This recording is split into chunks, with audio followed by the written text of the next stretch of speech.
দেখা যাচ্ছে কি? জি স্যার।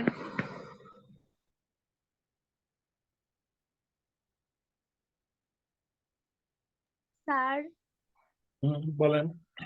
স্যার বেতন খাতে যে রেয়াতযোগ্য আয় আছে আর গৃহ সম্পত্তি খাতে যে রেয়াতযোগ্য একই। একই। বেতন খাতে একটু আইটেম বেশি, এখানে একটু আইটেম কম। স্যার এখানে তাহলে কর দায় নির্ণয় করতে হয় না? কোথায়? এই গৃহ সম্পত্তি। পর্দায় নির্ণয় করতে হবে যদি টাকা 3 লাখ টাকা, যদি আয় গুলো 3 লক্ষ টাকা হয়, 3,50,000 টাকার উপরে হলে পর্দায় নির্ণয় করা লাগবে। মানে ওই সম্পত্তি খাতে আয় যদি এনে পর্দায় নির্ণয় করার একটা নিয়ম আছে, আবার ওইগুলো পড়তে হবে আগে। এখনই অত ডিপে ঢুকতে পারবেন না। স্যার আপনি যে ওই ভিডিওগুলা দিছেন ট্যাক্সের গ্রুপে, বেতন খাতের, ওই সব নিয়মে করা লাগবে না? ওটা তো শুধু আমি একটা পার্ট দিছি, আরো 2টা পার্ট আছে না। রেয়ার যোগ্য আয়, পর্দায়। সবগুলাই করাইছেন? আদিয়া, ট্যাক্সের ট্যাক্সের কতটুক পর্যন্ত, মানে কোনো বোর্ড দাগায় দিছে নাকি জাস্ট খালি এমনি যা পড়বার পারো? বেতন খাত দিচ্ছে আর গৃহ সম্পত্তি, বেতন খাত থেকে 7 আসবে, আর গৃহ সম্পত্তিকে 5 দিবে, আর 2 মার্ক লিখিত থিওরি দিবে। ও এমনি বোর্ড বা কোনো প্রশ্ন বলে দেয় না না? না না। কি করব বলেন এখন আপনারা?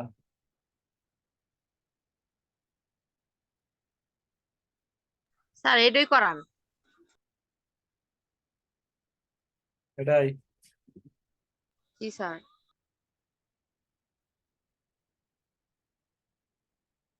দেখেন তাহলে।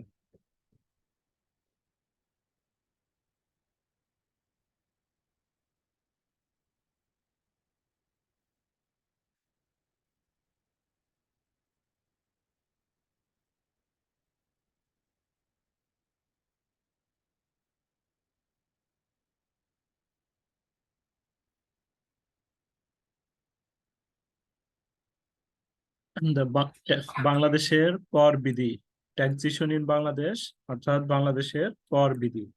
তাহলে বাংলাদেশের কর বিধির এর আগে আমরা 1 নাম্বার ক্লাসটা দেখছিলাম। গৃহ সম্পত্তি খাতে আয়ের একটা ক্লাস করছিলাম, আজকে হচ্ছে আমরা গৃহ সম্পত্তি খাতে দ্বিতীয় ক্লাসটা করব।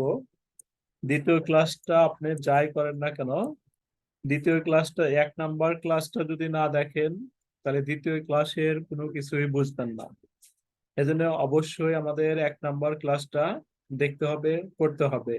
কারণ 1 নাম্বার ক্লাসে আমি সব নিয়ম কারণ এবং অঙ্ক প্র্যাকটিস করে দেখাচ্ছি কিভাবে গৃহ সম্পত্তির অঙ্কগুলা করতে হবে। 2 নাম্বার ক্লাসে আশা করা যায় যে যেগুলো দেখাচ্ছি ওর মধ্যেই পারা যাবে। তাহলে 2 নাম্বার ক্লাসে আমরা আজকে বাংলাদেশের কর বিধি দ্বিতীয় ক্লাসে কয় নাম্বার, 1 নাম্বার তো আমরা দেখছিলাম, 2 নাম্বার হোমওয়ার্ক দিছিলাম, কয় নাম্বার, 3 নাম্বার কি করছিলাম বলেন? 3 করছিলাম না পুজো দিছিলাম বলেন? 3 মনে হয় করাইছিলাম নাকি, কথা বলেন।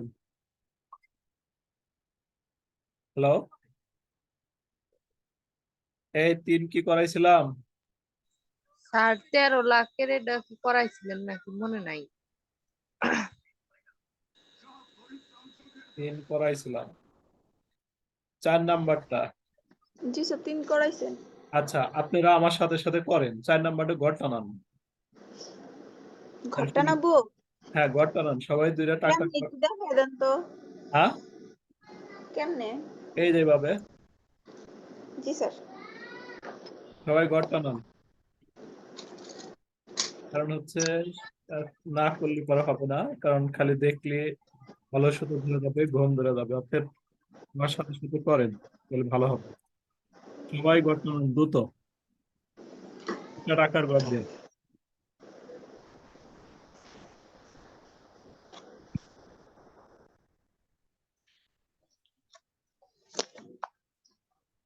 ঘর টানার উপরে লেখেন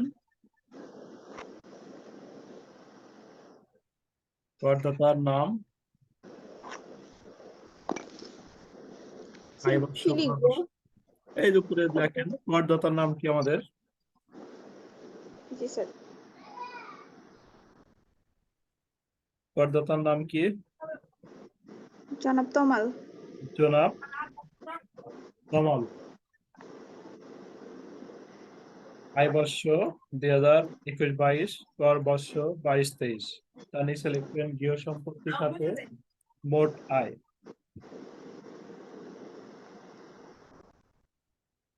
গৃহ সম্পত্তি খাতে মোট আয়। আমরা 4 নাম্বার ম্যাথটা সবাই করব। গঠন হয়েছে সবার? জি স্যার হয়েছে, উপরেরটা লিখতেছি। উপরেরটা লেখা, এই যে ভিতরে গৃহ সম্পত্তি খাতে আয় ধারাটা লেখেন শুধু। গৃহ সম্পত্তি খাতে আয় ধারা 24, কত বলেন? 24, 25। 25। এই গঠন হয়েছে সবার? তানজিলা গঠন হয়েছে? জি স্যার। আচ্ছা, তাহলে আমি শুরু করি। একটু করে দিই, আপনি একটু মিউট করে রাখেন, একটু মিউট করে রাখেন। মিউট করে রাখো। জনাব তমালের একটি বাড়ি আছে। বাড়িটির অর্ধেক, অর্ধেক কিন্তু বাড়িটির কত? অর্ধেক। বার্ষিক 1,72,000 টাকা ভাড়া দিয়েছেন। তাহলে বাড়িটির অর্ধেক বার্ষিক 1,72,000 টাকা ভাড়া দিছে। অপর অর্ধেকে তিনি নিজে বসবাস করেন। তাহলে বাড়িটির পৌর মূল্য দেওয়া আছে আমাদের 2 লক্ষ টাকা, আর বাড়ি সংক্রান্ত খরচ নিম্নরূপ। তাহলে পৌর মূল্য মালিক কি? এই বাসাটাতে তমালের যে একটা বাড়ি আছে, এই বাসাটাতে কি মালিক থাকছে? জি স্যার। জি স্যার। তাহলে আমাদের কি বার্ষিক 72,000 টাকা দিচ্ছে, তাহলে আমাদের কোনো খরচ টরচ নাই। তাহলে আমরা প্রথমে কি লিখবো বলেন? গৃহ সম্পত্তি খাতায়, গৃহ সম্পত্তি খাতায় ধারা 24-25 লিখছি। জি স্যার। তাহলে লেখেন হচ্ছে আহ, এখানে আমাদের সমাধান তো আমি আরেকটা নিয়ে আসলাম। এটা কিন্তু সমাধান না, সরাসরি লেখেন হচ্ছে বার্ষিক মূল্য আমাদের দেওয়া আছে। তাহলে ভাড়া মূল্য লিখে দিই। ভাড়া মূল্য কত টাকা দেওয়া আছে? ভাড়া মূল্য আমাদের কত টাকা দেওয়া আছে বলেন? 1,72,000। 1,72,000 আমরা প্রথম ঘরে বসাই। যে ভাড়া মূল্য আমাদের দেওয়া আছে হচ্ছে 1,72,000, বসাইলাম 1,72,000। তারপর আমাদের এটা নাই, তাহলে এটা বাদ। তারপরে কি হবে বলেন? পৌর মূল্য। তাহলে পৌর মূল্য কত আছে আমাদের? পৌর মূল্য দেখেন কত দেওয়া আছে কোশ্চেনে, এই যে পৌর মূল্য আছে 2 লাখ। তাহলে মালিক থাকছে, তাহলে কি করতে হবে? স্যার 2 দিয়ে ভাগ করতে হবে। 2 লাখ লেখেন, 2 লাখ ভাগ হচ্ছে 2, তাহলে হচ্ছে আমাদের 1 লাখ। 2 লাখ ভাগ 2, 1 লাখ। অতএব বার্ষিক মূল্য বড়টি কোনটা হবে? স্যার 1,72,000। 1,72,000। তাহলে আমরা কি এইটুক বুঝলাম? লিখতে পারছি সবাই এইটুক? জি স্যার। তাহলে আমরা প্রথমে লিখলাম হচ্ছে কি ভাড়া মূল্য। ভাড়া মূল্য আমাদের বার্ষিকই দেওয়া আছে, এই জন্য 12 দিয়ে গুণন দিলে আমরা 1,72,000। অথবা পৌর মূল্য, পৌর মূল্য 2 লাখ টাকা দেওয়া আছে। মালিক থাকার কারণে আমরা কি করলাম? 2 দ্বারা ভাগ করলাম। 2 দ্বারা ভাগ করলে আমাদের হইলো কত লাখ টাকা? 1 লাখ টাকা। তাহলে 1 লাখ টাকা, তারপর লেখার পরে লিখলাম বার্ষিক মূল্য বড়টি। বড়টি কত লিখবো? 1,72,000। এরপর আমরা কি লিখবো? বাদ অনুমোদনযোগ্য খরচ সমূহ। শিরোনাম দিই, লেখো বাদ অনুমোদনযোগ্য খরচ সমূহ। বাদ অনুমোদনযোগ্য খরচ সমূহ।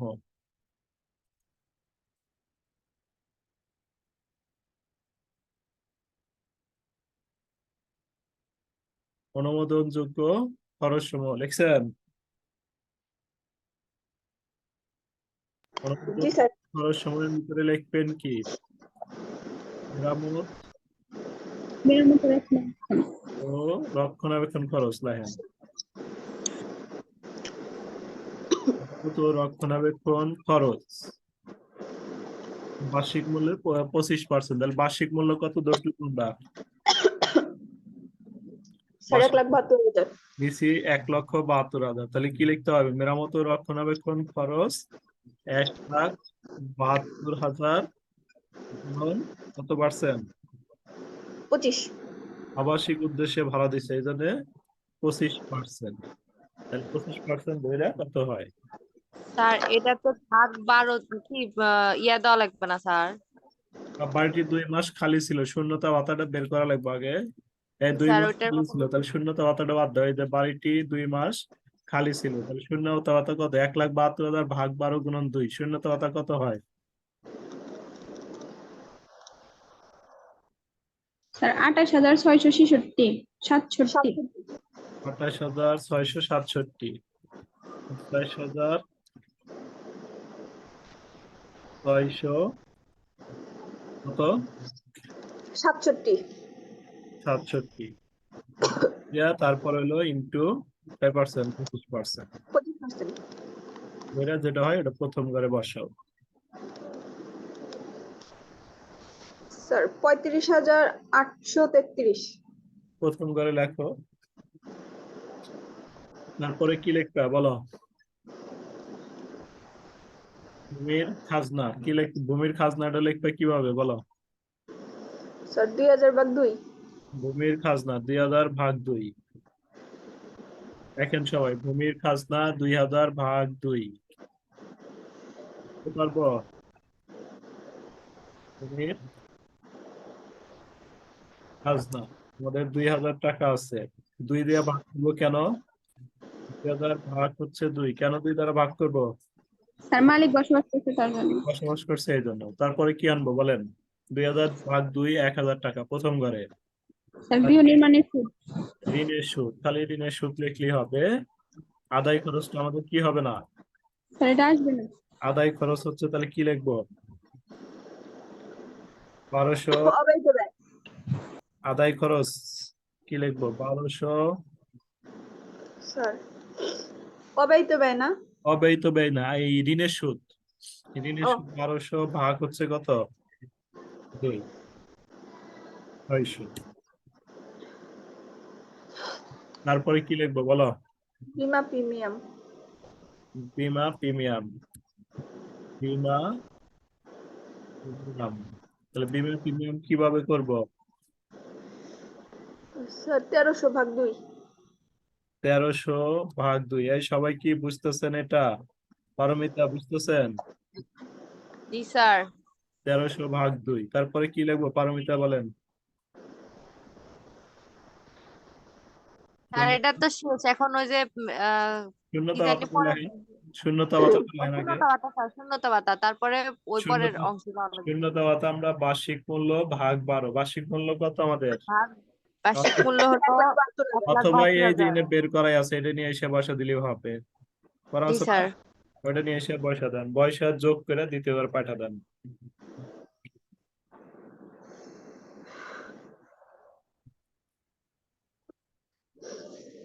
স্যার যোগ করে দ্বিতীয় ঘরে দিব। হ্যাঁ, যোগ করে দ্বিতীয় ঘরে দেন, যোগ করতে বাদ দেন। যোগ করে কত হইলো?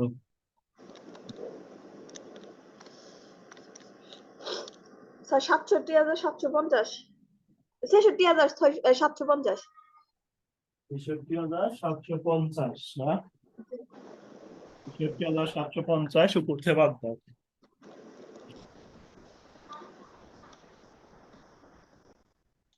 স্যার 1,05,250। 1,05,250। তারপর আমরা অব্যয়িত ব্যয় হবে কি হবে না এটা দেখবো, অব্যয়িত ব্যয়টা আমাদের হবে কিনা। তাহলে অব্যয়িত ব্যয়টা হবে কিনা এর জন্য আমাদের দেখতে হবে কি কোনটা কোনটা অন্তর্ভুক্ত হয় নাই। আমাদের কি কি অন্তর্ভুক্ত হয় নাই? মেরামত খরচ। খরচ আর আদায় খরচ। মেরামত খরচ কত হবে? 48,000 ভাগ 2 কিন্তু 48,000 ভাগ 2। 48,000ই না, 48,000 ভাগ 2। তাহলে মেরামত খরচ হলো কত? 24,000। 20,000। আদায় খরচটা কি আদায় অবস্থা? খরচ 3,000। সরাসরি হবে। সরাসরি। তাহলে আমাদের এইটা দুইটা মিলে হলো 27,000। আর আমাদের এই মেরামত রক্ষণাবেক্ষণ খরচ কত পার্সেন্ট ধরে কত বের করছিলাম? স্যার 35,833। 35,833। তাহলে বেশি আছে না এটা? জি স্যার। তাহলে আমাদের কি হবে? আদায় খরচটা অব্যয়িত ব্যয়টা লিখতে হবে। তাহলে আমরা এভাবে লিখি অব্যয়িত স্যার ব্যয়। শূন্যতা কি? হ্যাঁ? অব্যয়িত শিরোনামটা জানি কি এই অব্যয়িত। যে দেখাচ্ছি, এই যে অব্যয়িত ব্যয়। স্যার এটা যোগ হবে। হ্যাঁ, যোগ অব্যয়িত ব্যয়।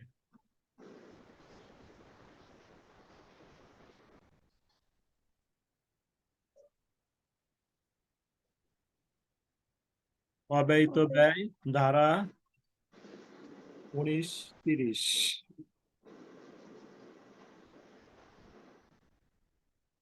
ধারা 19-30 আর হয়েছে। দেখছেন? হুম। তাহলে এটা লিখবেন, এই যে এটা লেখেন, অনুমোদিত মেরামত ও রক্ষণাবেক্ষণ খরচ। অনুমোদিত মেরামত ও রক্ষণাবেক্ষণ খরচ কত লিখবেন বলেন? স্যার 8833। অনুমোদিত 8833 মাত্র। 35,800। অনুমোদিত এই যে বের করছিলাম কত, অনুমোদিত কত বের করছিলাম উপরে। স্যার ভুলে গেছি 35,833। তাহলে কোন ঘরে লিখবেন? প্রথম প্রথমবারে। প্রথম ঘরে 35,833 33। না, জি। 35,833। তারপরে এই যে এটা লেখেন বাদ প্রকৃত খরচ। প্রকৃত খরচের মধ্যে আমাদের মেরামত কত টাকা আছে? 48,000। 48,000। তাহলে কি করবো? 48,000 ভাগ 2 দিব। 48,000 ভাগ 2 দিব। তাহলে আমাদের বের হবে 24,000। মাইনাস দিয়ে বসাবো। 48,000 ভাগ 2 24,000। আর একটা কি আমাদের আদায় খরচ।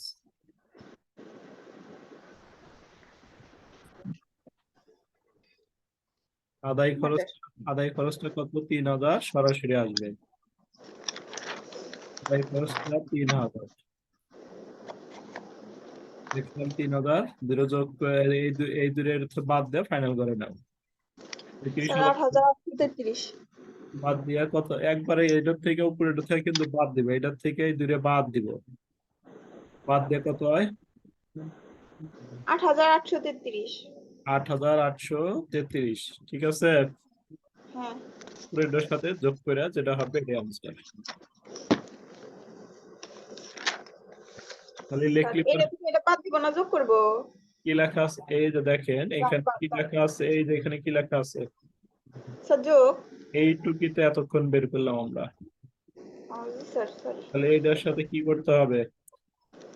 যোগ করতে হবে। যোগ করতে হবে। স্যার 1,14,083। দেখেন, বুঝলেন নাকি সবাই? স্যার মেরামত 48,000 কোনটা, এটা প্রশ্ন দেখি। দেখেন এই যে 1 নাম্বার। জি স্যার বুঝছি। কারো সমস্যা স্যার হলো? শেষে হেডলাইন কি দিব? মোট করযোগ্য আয়।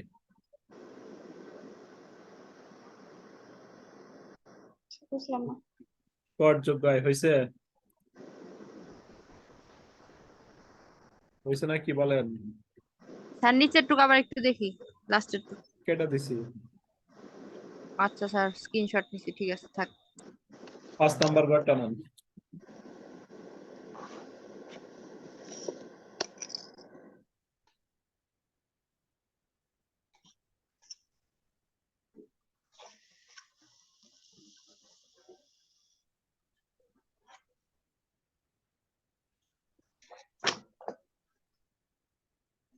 জানাচ্ছেন 5 নাম্বার।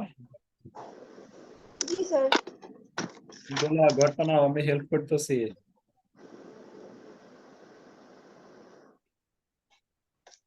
এই যে এভাবে ঘরটা নাও, এই যে এখানে ঘরটা টানা দেখাবো। এই যে এভাবে পুরো জায়গা রেখা, তারপরে বিবরণ, টাকা টাকা।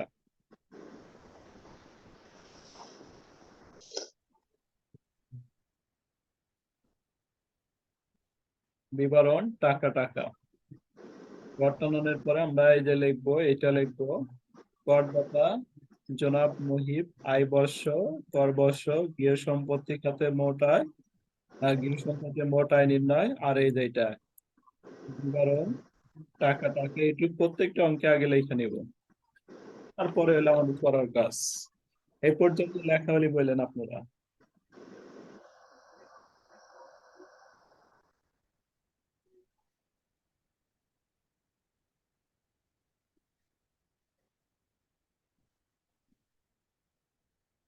বানান হইতেছে? সুফিয়া, জি স্যার। হচ্ছে নাকি এটা বলতেছি। জি স্যার।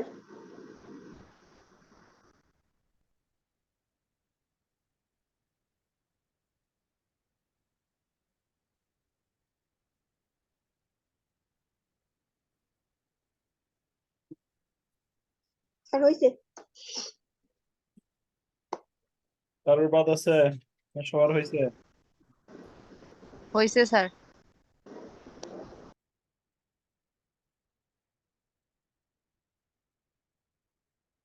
আগের দুর উত্তর কত বের হয়েছে?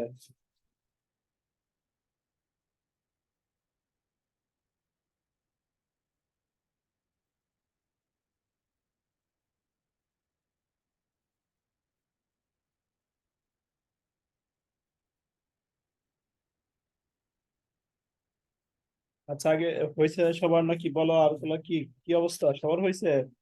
জি স্যার হয়েছে। আচ্ছা, তাহলে আমরা কি লিখবো প্রথমে? এই যে এটা লিখছি তো নাকি, ধারাটা লিখছি, পড়ি আগে একবার দেখো। জনাব মহিব একটি প্রাইভেট কলেজের সহকারী অধ্যাপক। তার সিরাজগঞ্জ শহরে একটি বাড়ি আছে, যা থেকে তিনি প্রতি মাসে 16,000 টাকা পান। দেখো এখানে কি মালিক থাকছে? না স্যার। বলছে তার সিরাজগঞ্জ শহরে একটি বাড়ি আছে, যা থেকে তিনি প্রতি মাসে 16,000 টাকা পান। এখানে কিন্তু থাকে নাই, শুধু ভাড়া দিচ্ছে। তাহলে আমাদের কি লিখতে হবে? প্রতি মাসে 16,000। তাহলে আমরা লিখবো কি? প্রাপ্ত ভাড়া বা প্রকৃত ভাড়া। প্রকৃত ভাড়া কত লিখতে পারি বলো? স্যার এদিকে ভাড়া মূল্য লিখবো না? লেখো, সময় একই কথায়, প্রাপ্ত ভাড়া, প্রকৃত ভাড়া, ভাড়া মূল্য একটা লিখলেও। ভাড়া মূল্য তাহলে কি লিখবো দোলা? এক মাসে 16,000 পাইছে, তাহলে 16,000 গুণন হচ্ছে কত? 12। 12। প্রথম করে বসাও, ভাড়া মূল্য 16,000 গুণন 12।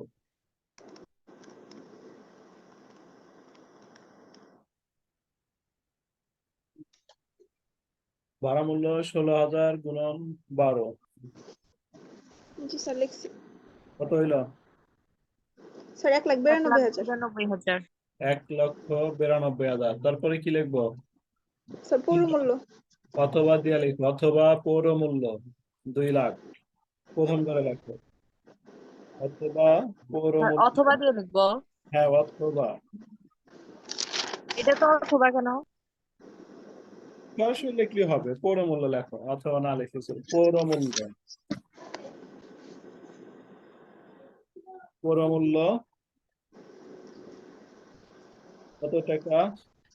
স্যার পৌর মূল্য 2 লাখ। সরাসরি বসবে, সরাসরি বসবে না? জি স্যার। তাহলে 2 লাখ আর 1,92,000। তাহলে কি লিখবে? বার্ষিক মূল্য। বড় মূল্যটাই হবে, অতএব বড়টা হবে। বার্ষিক মূল্য বড়টি। স্যার 2 লাখ হবে না? বড় স্যার যেটা বার্ষিক মূল্যের ওই পাশে কি লিখবো? বড়টি। হ্যাঁ, ওই সাথে লেখা দাও, অতএব এই যে ভাবে বার্ষিক মূল্য বড়টি। এই যে আমি কিভাবে লিখছি, বার্ষিক মূল্য লিখে দিছিলাম, দেন তো সাথে। জি স্যার। এই যে বার্ষিক মূল্য বড়টি 2 লাখ। তারপরে কি লিখবা? বাদ অনুমোদনযোগ্য খরচ সমূহ লেখো। বাদ অনুমোদনযোগ্য খরচ সমূহ।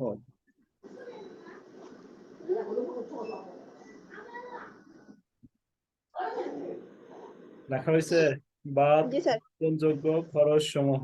তাহলে অনুমোদনযোগ্য খরচ সমূহ আমরা কিভাবে লিখবো? আমাদের শূন্যতা ভাতা আছে, বাড়িটি 1 মাস খালি ছিল, তাহলে শূন্যতা ভাতা আছে। তাহলে আমরা আগে শূন্যতা ভাতাটা বের করি। বার্ষিক মূল্য কত? স্যার 2 লাখ কিভাবে বের করবো? 2 লাখ মাইনাস 16,000। শূন্যতা ভাতা আগে বের করবো। 2 লাখ ভাগ স্যার 2 লাখ ভাগ বা 2 ইন্টু 2 2 লাখ ভাগ 1। 2। স্যার 2 লাখ ভাগ 2 ইন্টু 1। তাই শিখেছিলাম। না স্যার 2 2 লাখ লাখ 12। 12 স্যার 12। 2 লাখ ভাগ 12, তারপরে শূন্য সময় এটা দিয়ে গুণন। শূন্য সময় কয় মাস? 1 মাস। জি স্যার।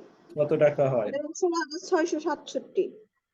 তাহলে আমরা অনুমোদনযোগ্য খরচ যখন লিখবো তখন কি করব? আমাদের বার্ষিক মূল্য হচ্ছে 2 লাখ। এই 2 লাখ থেকে শূন্যতা ভাতা হইলো 16,667 667। বাদ দিব। দিয়ে কয় পার্সেন্ট ধরবো? 25%। 25%। ধরো কত হয়?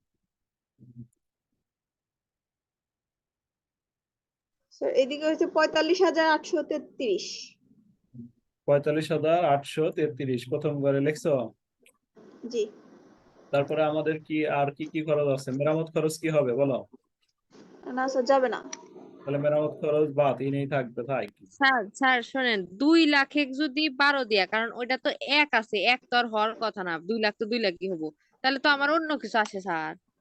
কি আসে? 2 লাখ ভাগ 12 দেন, কি স্যার আসে? 16,666। 2 লাখ ভাগ 12 দেন, হয়। জি স্যার।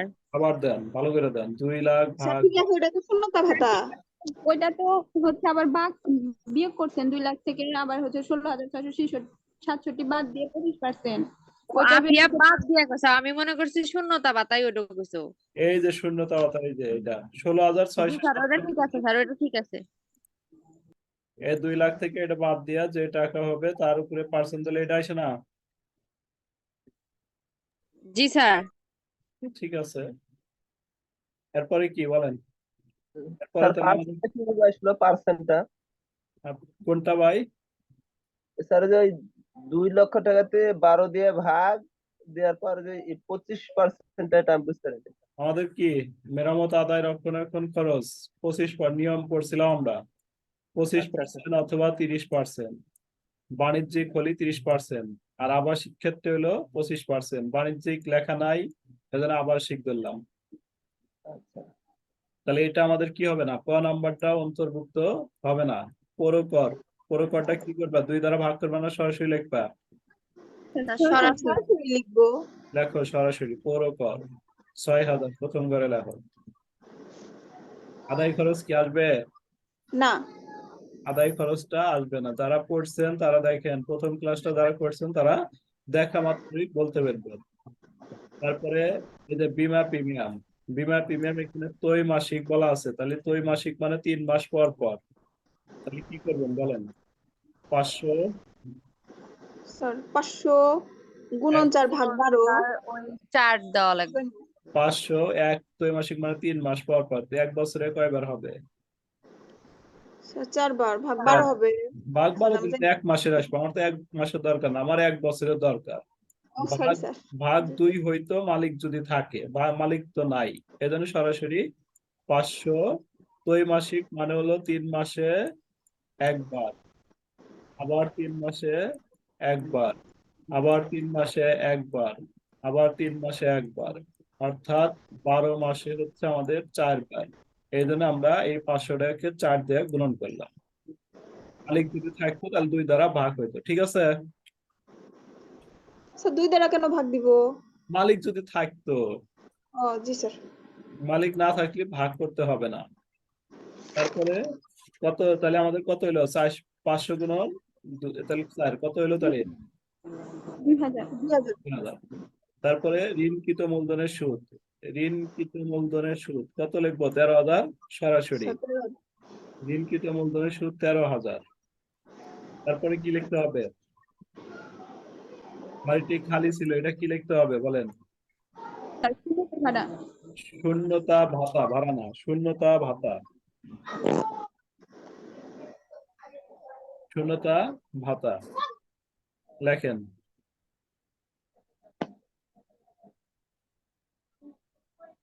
আমাদের কি এই পর্যন্ত দেখেন কারোর কোনো জায়গায় প্রবলেম হলো কিনা?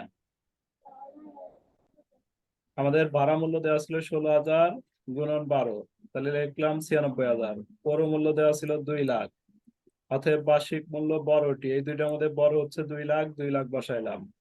মেরামত ও রক্ষণাবেক্ষণ খরচ, এই বার্ষিক মূল্য থেকে শূন্যতা ভাতাটা বাদ যাবে, বাদ দিয়া 25% হতে পারে অথবা 30% হতে পারে। বাণিজ্যিক বলা নাই, এজন্য 25% ধরলাম। পৌর করটা মালিক থাকে না, এই জন্য সরাসরি দিলাম। অগ্নি বীমা বলছিল ত্রৈমাসিক মানে 3 মাস পর পর, তাহলে 3 মাসে 500 আর 3 মাসে 500, 6 মাসে কত হয় 1000, 6 মাসে 1000, 12 মাসে 2000। অর্থাৎ কিভাবে দিব, 500 গুণন কত 4। এই ঋণের সুদটাও সরাসরি, তারপরে হচ্ছে আমাদের শূন্যতা ভাতাটাও সরাসরি।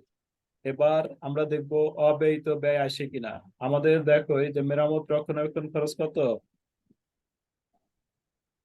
কত মেরামত রক্ষণাবেক্ষণ খরচ স্যার 16,667। গাধা, মেরামত রক্ষণাবেক্ষণ খরচ কি নাকি ঋণ? 83,500। কত? এই যে এটা হলো মেরামত রক্ষণাবেক্ষণ খরচ, হলো এই যে জি এইটা, স্যার। 45,833। এই যে এটা। তাহলে এটার সাথে আমরা অব্যয়িত ব্যয়গুলা এটা যোগ করি, দেখি কত হয়। কি কি অন্তর্ভুক্ত হয় নাই বলো? ওরকম মেরামত খরচ, ভাড়া আদায় খরচ। মেরামত খরচ কত 44,000, আদায় খরচ কত স্যার ভাড়া আদায় খরচ 6,000। কত হইলো? 6,000। 50,000। তাহলে ওটার থেকে কি এটা কি বেশি হয়ে গেছে না? জি। তাহলে আমাদের অনুমোদনযোগ্য খরচ থেকে যদি এটা বেশি হয়ে যায়, তাহলে আর আমাদের কি অব্যয়িত ব্যয়টা কি করতে হবে না? আসবে না, অন্তর্ভুক্ত হবে না। তাহলে আমাদের অঙ্ক শেষ। এই যে দেখেন অঙ্কর কাজ শেষ। আপনাদের এই আনসার হয়েছে? স্যার শেষ করি নাই, করি। বাদ দেন, কি করেন নাই?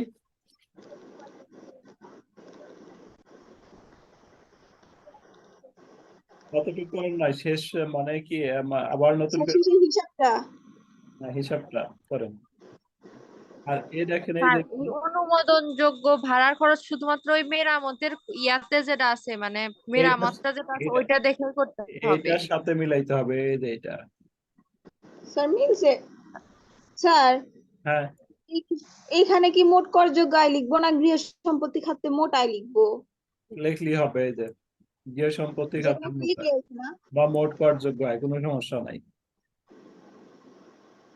মেরামত আয়দানির লেখা আছে প্রকৃত খরচ কত টাকা হয়েছে, 50,000 টাকা, যা মেরামত ও রক্ষণাবেক্ষণ খরচ অপেক্ষা বেশি, তাই অব্যয়িত মেরামত রক্ষণাবেক্ষণ খরচ প্রযোজ্য নয়, মানে হবে না।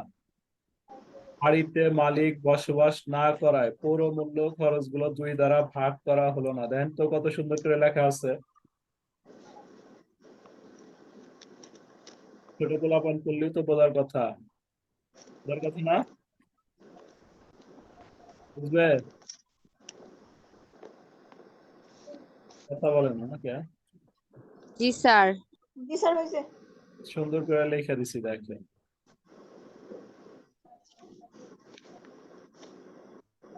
স্যার নিচের টুকু কবে করাবেন?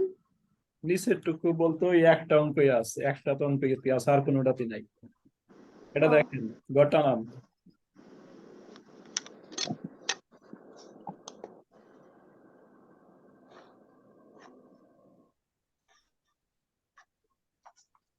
ছয় নম্বরটা গোটা নাম।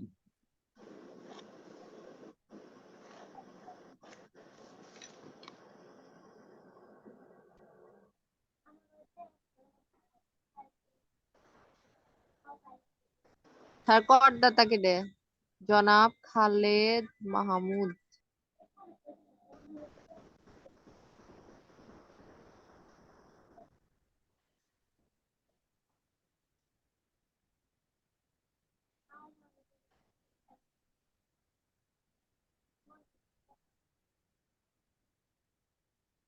জানান হলি বললেন, চায়না এইগুলা লেখেন, ধারাপন্ত লেখেন সবাই।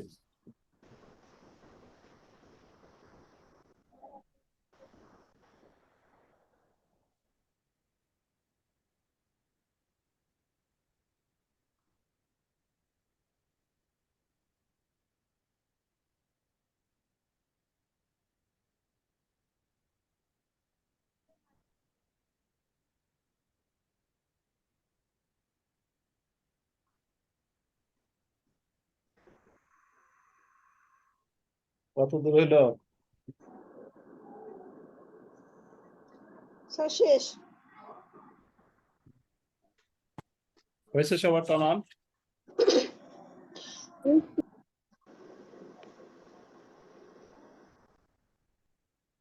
তাহলে কি করব বলেন, করি আগে একবার। দেখেন, জনাব খালেদ মাহমুদ একজন সরকারি কর্মকর্তা। বগুড়া শহরে তার একটি বাড়ি আছে। বাড়িটির দোতলায় তিনি বাস করেন। নিচতলা তিনি নিচতলা থেকে বার্ষিক 3,60,000 টাকা ভাড়া পান। ভাড়াটিয়া মালিকের পৌরকর বাবদ 3,000 টাকা পরিশোধ করে। তাহলে মালিকের পৌরকর বাবদ কত টাকা পরিশোধ করছে? স্যার 3,000। কে দিছে এই 3,000 টাকা? কে দিছে বলো? ভাড়াটিয়া। তার ভাগ্যে ভাড়াটিয়া দিলে পরে কি হবে? যোগ হবে ওই ইয়ার সাথে। ভাড়ার সাথে আরো কি করতে হবে? 3,60,000। 3,000 যোগ করা লাগবে স্যার। 3,000 টাকা যোগ করতে হবে। তারপরে বাড়িটির মিউনিসিপাল মূল্য আছে 5 লাখ। এই 5 লাখে কিছু করতে হবে? জি স্যার, 2 দিয়ে ভাগ দিতে হবে। 2 দিয়ে ভাগ দেওয়া লাগবে। মালিক থাকছে, তাহলে আমরা লিখি, কি লিখবো বলো? স্যার প্রাপ্ত ভাড়া প্রাপ্ত ভাড়া ভাড়া। মূল্য প্রাপ্ত ভাড়া প্রথম 3,60,000। প্রাপ্ত ভাড়া লেখো প্রথম ঘরে 3,60,000। স্যার ভাড়া মূল্য লিখছি। আর সমস্যা নাই, লেখো 3,60,000। এর সাথে যোগ কি লিখবা? পৌরকর। খালি পৌরকর লিখবা না, ভাড়াটিয়া কর্তৃক পৌরকর। ভাড়াটিয়া কর্তৃক পৌরকর।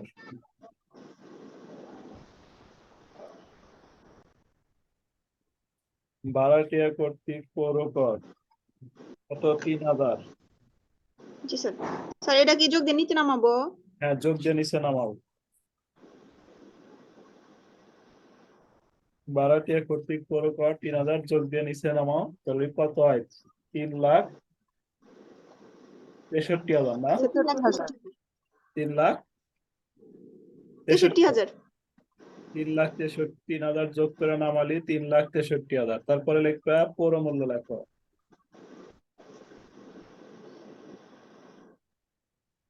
তাহলে পৌর মূল্য আমরা লিখবো হচ্ছে 5 লাখ ভাগ কত? স্যার 2। 5 লাখ ভাগ 2, তাহলে পৌর মূল্যটা আমাদের হবে 50,000। 2,50,000। অতএব বার্ষিক মূল্য বড়টি 3,63,000। মাসিক মূল্য বড়টি 3,63,000।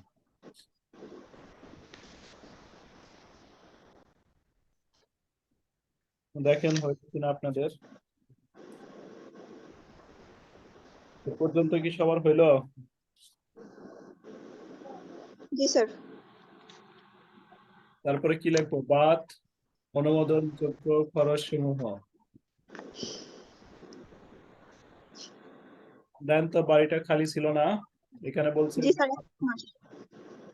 ওই এই যে না, তাহলে আমাদের কত? 3 লাখ। বাদ অনুমোদনযোগ্য খরচ সমূহ লিখছিলেন। জি স্যার। অনুমোদনযোগ্য খরচ সমূহ লেখা কি লিখবেন?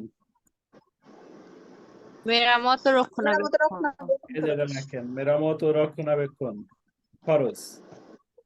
মেরামত ও রক্ষণাবেক্ষণ খরচ, তাহলে আমাদের কত লিখতে হবে? বার্ষিক মূল্য আমাদের কত বের হলো? 63,000। 3,63,000। আগে 3,63,000 থেকে শূন্যতা বাধাটা বের করেন। কিভাবে হবে? স্যার 30,250। 3,63,000 কি করবো বলেন? ভাগ ভাগ 12 গুণন 1। গুণন হচ্ছে 1, তাহলে কত বের হয়? 30,250। তাহলে আমরা কি করব? 3,63,000 থেকে মাইনাস 30,000 কত? 150 না? স্যার 250। 30,250 বাদ দিয়া কয় পার্সেন্ট নিব? 25। 25% দিয়া প্রথম ঘরে বসাও। বোঝা যাচ্ছে নাকি? নাকি বুঝতেছেন না বলেন? না বুঝলে বলেন, আবার বুঝাবো তাহলে। কথা বলেন।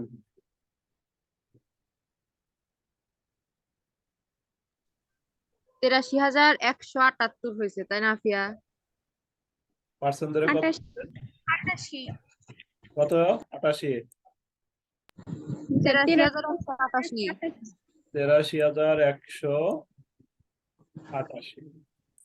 আচ্ছা, তারপরে আমরা এটা কি আসবে, ক নাম্বার কি হবে বলেন?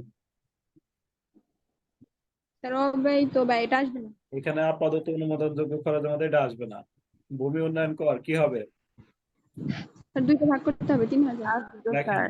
ভূমি উন্নয়ন কর 6,000 ভাগ 2।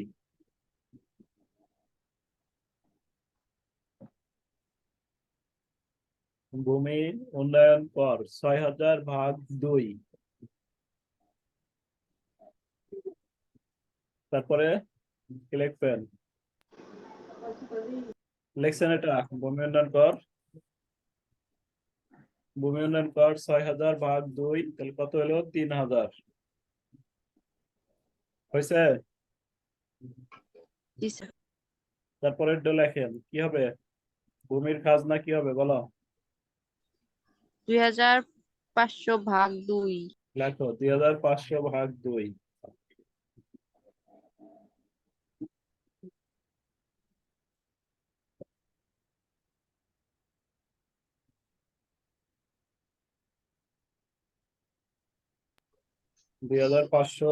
ভাগ 2। ভূমির ভাড়া। তারপরে এটাও লেখো ভূমির ভাড়া আর 3,000। ভূমির ভাড়াটা আসবে অবশ্যই আসবে। ভূমির মূল্য তো আসবে না। ভূমির ভাড়া আসবে, এটা লেখেন। আর আদায় থাকলে আসতো না, তাই না? না, আদায় খরচ আসবে না, ভূমির ভাড়া আসবে, লেখেন 3,000 ভাগ 2।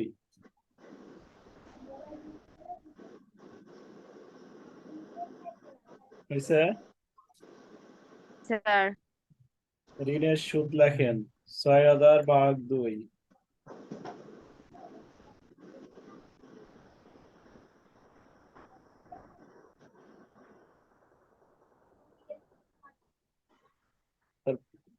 ঋণের সুদ 6,000 ভাগ 2। আদায় আইন দুইটাই আসবে না স্যার। এটাও বাদ, এটাও বাদ। লিপম্যান এটাও আসবে না। এটাও বাদ। ওটাও বাদ। পানি বিদ্যুৎও এটাও বাদ। আসবে না। তাহলে এই দেখেন যে এটা বৈদ্যুতিক আসবে স্যার, সংশোধনটাও স্বচ্ছতা আসবে। ভাতা।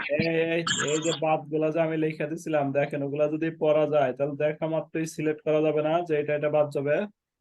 জি স্যার। তারপরে এই যে বৈদ্যুতিক সংস্থান ব্যয় কি হবে বলেন? এটা কি হবে? এটা আসবে? বাদ যাবে এটা না তাহলে আমাদের এই যে এটা লেখেন শূন্যতা স্যার, ভাতা। পুরো করা যাবে। আচ্ছা, সমস্যা নাই, একটা আগে উপরে দিলে সমস্যা নাই। শূন্যতা ভাতা লেখা হবে। শূন্যতা ভাতা আমাদের পেদিনে বের করাই আছে। কত বের করা আছে? স্যার 30,250। সরাসরি এগুলো দিলে হবে 30,250।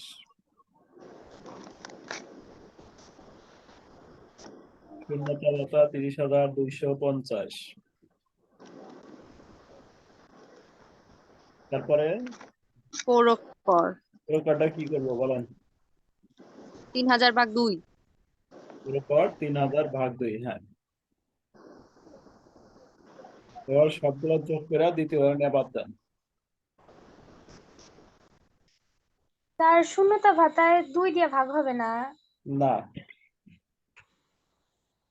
শূন্যতা ভাতা আদায় খরচ এগুলা 2 দ্বারা ভাগ হবে না। অনাদায়ী ভাবে, এটা তো অনাদায়ী। শূন্যতা মানে কি? এর তার আদায় হচ্ছে না।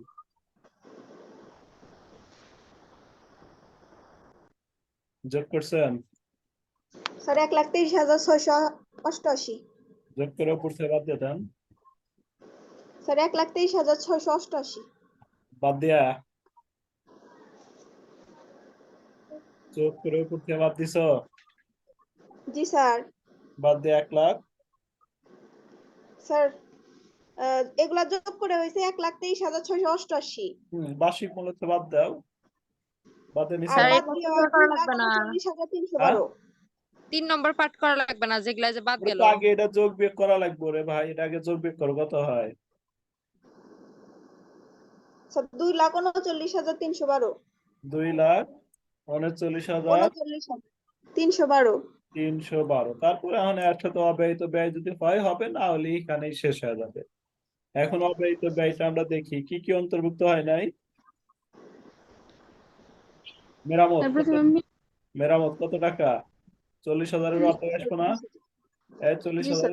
40,000-এ আসবে না, 20,000। ভাগ্য আদায় খরচ কত আসবে? স্যার 3,500। আদায় খরচ ভাগ হয় না। আইন খরচ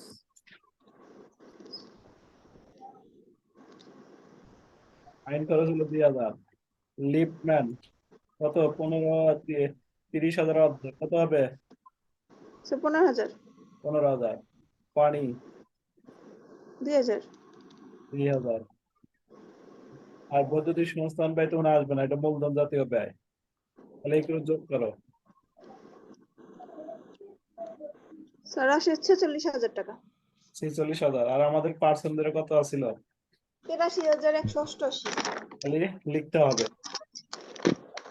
স্যার আসবে। তাহলে কি লিখতে হবে? কি লিখতে হবে? যোগ অব্যয়িত ব্যয়। এটা লেখো। এটা লেখ যোগ রক্ষণাবেক্ষণ খরচ অব্যয়িত ধারা 19। মেরামত ও রক্ষণাবেক্ষণ খরচ। অব্যয়িত মেরামত ও রক্ষণাবেক্ষণ খরচ।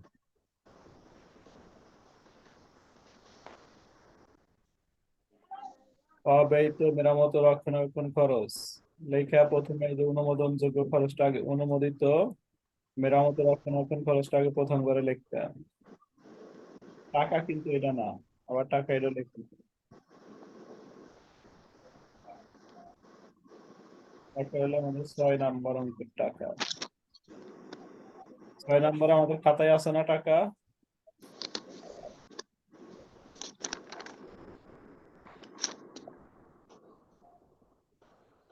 আছে?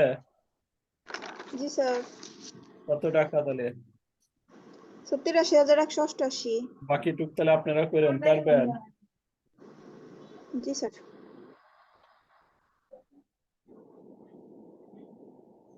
বাকি টুক তাহলে নিজেরা করেন। পরের ক্লাসে আমরা বাণিজ্যিক স্যার এই খরচগুলো 39,312 টাকা বেরোলো, ওটার সাথে যোগ করব। হ্যাঁ যোগ করে দিবেন। আর পরের ক্লাসে বাণিজ্যিক সব বুঝা দিয়ে এই চ্যাপ্টার শেষ করে দিব। স্যার 2টা ভিডিওই দিয়েন, আপলোড করে দিয়েন স্যার। আচ্ছা, আগামীকাল 2টা ভিডিও আপলোড করে দিবেন। আচ্ছা শীট স্যার ওই বেতন খাতের নিয়মগুলা দেখলে স্যার হবে? 6 নম্বর অঙ্কটা আবার একটু বের করেন। 6 নাম্বার বলেন। শীট ডাউনলোড করেন নাই? না স্যার দোকানে তো নাই। স্যার আমি সিটটা পাই না, আমাকে দেন তো স্যার এটা। পিডিএফ কপি দিই নাই গ্রুপে? এই স্যার গ্রুপ হোয়াটসঅ্যাপে দেন স্যার। এই বলো কি জি আপনি স্যার। দিছি শীট? স্যার জি দিছে। স্যার।